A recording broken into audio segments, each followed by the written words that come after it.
puntos de vista que él planteó sobre el tema regional y la arquitectura institucional de esa regionalización.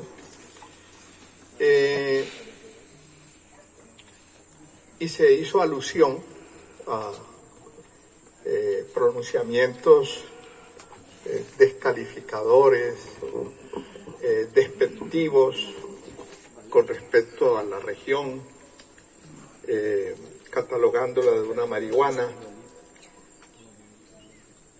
Yo quiero compartir con ustedes una experiencia personal que yo tuve a propósito de la RAP del Caribe. Pues casados como estamos, es un matrimonio indisoluble que tenemos quienes hemos estado en estas faenas.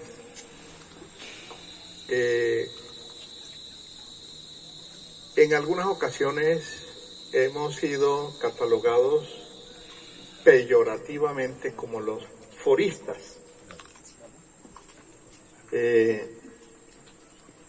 Y les decía que tuve una experiencia personal en el caso mío en La Guajira, cuando se estaba en el proceso de gestación para integrar la región administrativa de planificación del Caribe. Pues obvio que yo salí en defensa de ese proceso y en La Guajira había mucha reticencia, había mucha renuencia a ser parte de esa región administrativa de planificación, por algo que se mencionaba aquí hace un momento, que no queríamos, es una expresión mía, no queríamos pasar de las llamas a las brasas, no queríamos pasar del centralismo bogotano al centralismo barranquillero. Y créanme que no me fue fácil defender ese paso que en mi concepto debía dar La Guajira, de integrarse, de no quedarse por fuera, como las guayaberas de este proceso de integración regional. Faltó poco para que me declararan persona no grata al departamento por considerar que yo de alguna manera le estaba dando la espalda, estaba traicionando a mi departamento, y de alguna manera, no me lo dijeron, pero implícitamente estaba, que yo estaba abogando por el centralismo barranquillero. Y ese es uno de los factores que ha contribuido a la dispersión, a la desunión, y que no hayamos podido avanzar en este proceso de integración, porque es que la autonomía no sobrevive sin la integración.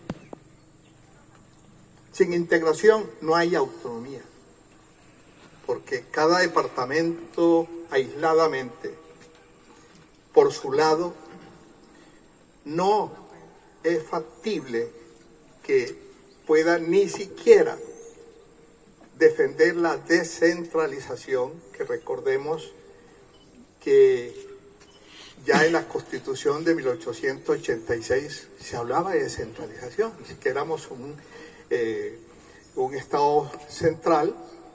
Se decía una fórmula que yo califico de dicotómica: centralización política y descentralización administrativa. Pero siempre tuvimos más descentralización política que de descentralización administrativa. Realmente el paso más importante en materia de descentralización lo tuvimos fue en la administración de Carlos Lleras Restrepo, con su acto legislativo 01 de 1968, cuando se crearon los institutos descentralizados, recordémoslo, y cuando se creó esa bolsa de recursos de transferencia para las entidades territoriales, que hoy conocemos como Sistema General de Participaciones. Eso fue hechura, eso fue una obra de Carlos Lleras Restrepo. La novedad con la Constitución del 91, y lo reivindicaba yo anoche, fue que se dio un paso más allá de la descentralización para hablar por primera vez en la Constitución Nacional de la autonomía territorial. Y eso se lo debemos en gran medida a la presencia y a la posición de la representación del Caribe colombiano en la Asamblea Constituyente. Pero, ¿qué ocurre con esto de la autonomía territorial? Es que volvemos al punto en donde precisamente esa cohesión, esa integración, que para mí es el presupuesto básico de la autonomía, es lo que nos permite, como he dicho yo, ser más y más fuertes. Es lo que nos permite a nosotros ganar capacidad de interlocución frente al gobierno central. Cuando Elvia, cuando yo nos parábamos allá ante Planeación Nacional, ante el propio presidente, ante el Congreso y los congresistas, no era Elvia ni era Amílcar Acosta, era la voz, era la posición de la región Caribe.